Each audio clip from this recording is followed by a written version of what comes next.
Hello, welcome back to another video lecture from Basic Algebra. Today we're going to be talking about slope-intercept form. So first let's get a little bit of a definition out. Let's talk about what an intercept is. A point at which the graph crosses an axis is called an intercept. You get the x-intercept when it crosses at the x-axis. That's when y equals 0. And you get a y-intercept when the graph crosses at the x-axis. In this case, x equals 0. And if we look at this little graph here, we can just kind of see we have a y-intercept here because it crosses at the y-axis, and we have an x-intercept here because it crosses across the x-axis. Now we could say, or we could actually determine the specific points here for these intercepts. 1, 2, 3, 4, 5, 6, 7, 8. This is at 0, 8. 1, 2, 3, 4, 5, 6, 7. This is at -7, 0. Now once again, at your x-intercept, your y should be 0. And at your y-intercept, your x value will be 0. So let's look at a little example. Find the intercepts. We have a little table here of our x's and y's. And we have the first point is -3, 0. Our second point is -2, 1. The third point is -1, 2. Fourth point is 0, 3, and the fifth point is 1, 4. Now we're looking for intercepts, and we said that the x-intercept happens when y equals 0. So if we look here, we have a 0 value here. Y is actually 0 here. So this is our x-intercept. If we look here, our x equals 0 here. So this is our y-intercept. The rest of the information on here doesn't really matter towards finding these intercepts. All that matters is the points where either y equals 0 to give you your x-intercept, or x equals 0 to give you your y-intercept. So let's talk about the slope-intercept form.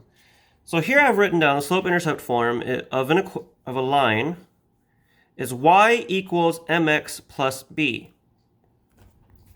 So y is our dependent variable. So this is our dependent.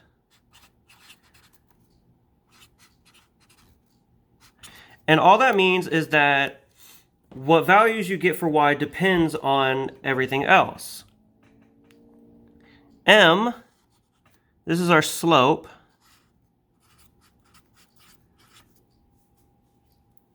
X is our independent variable.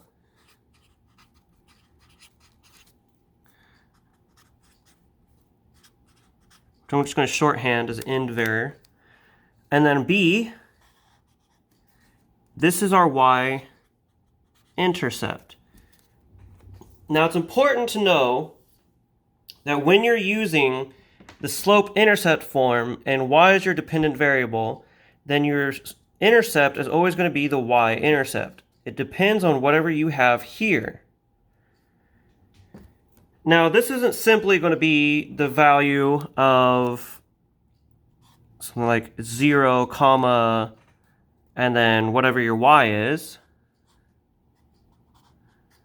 So you don't say something like y equals mx plus and then this point.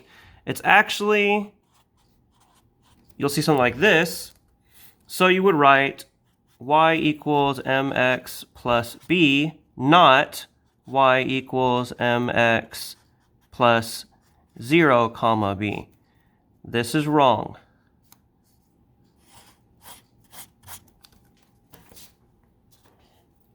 So let's do a little bit of practice. If If we look here, we have two equations. Now, both of them are in the slope-intercept form. So here we can see that our slope says find the slope and y-intercept. Our slope for our first one, we can say m equals, and it's going to be 1/2. The slope is the constant that's next to our x value, our x variable. Here, we have a 1/2 x minus 4. So this whole thing is related to our intercept. So when we write out our intercept, b equals -4, but the y-intercept is actually at the point 0, -4.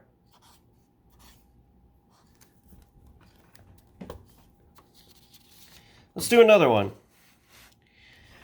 Y equals -3x plus 4/7.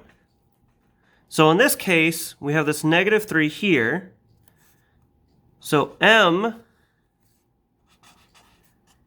equals -3. So remember, it is only this constant. You don't want to include the variable. If we look at our end here, b is 4/7. So our y-intercept is at the point 0, 4/7. So notice that since this had a plus here, this stayed positive. Since this had a minus, this was negative. The sign of your b is based on the sign between your variable term and your constant here at the end.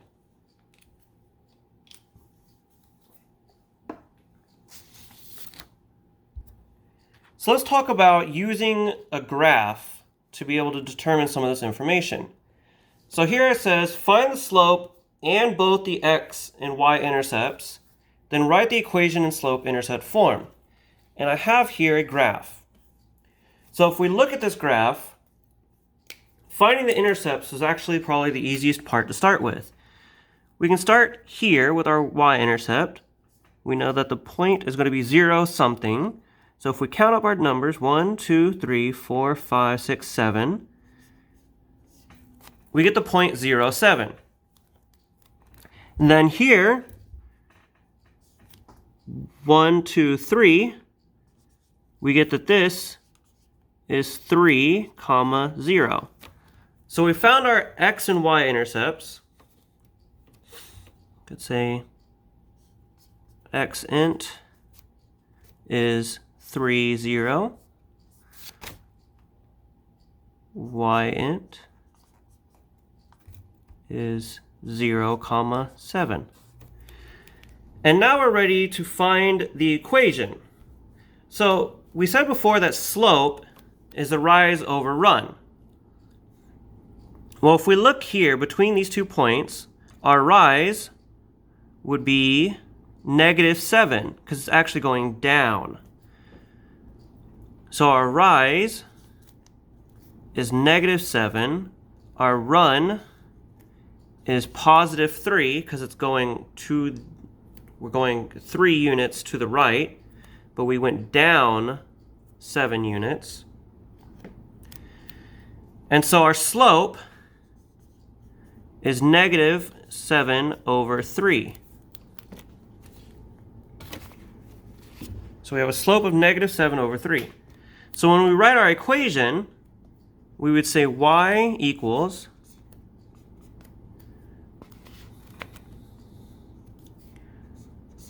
-7/3 x plus 7.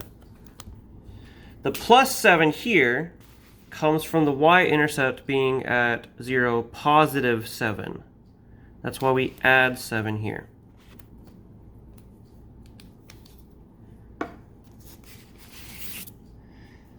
So next, let's go ahead and use a slope-intercept equation to graph a line. So here I have graph y equals 2x plus 1. So first, we can start off with our y-intercept. Well, we have here that this is plus 1, so we know that tells us that the point 0, 1 is our y-intercept. So let's go ahead and mark the point here. That's 0, 1. That's our y-intercept. Then we use our slope, which is 2. That tells us that our rise is 2. And our run is going to be 1. So we can go up 2 points, 1 point, 2 point, and over 1 point, and we've got this. Then we simply connect the dots.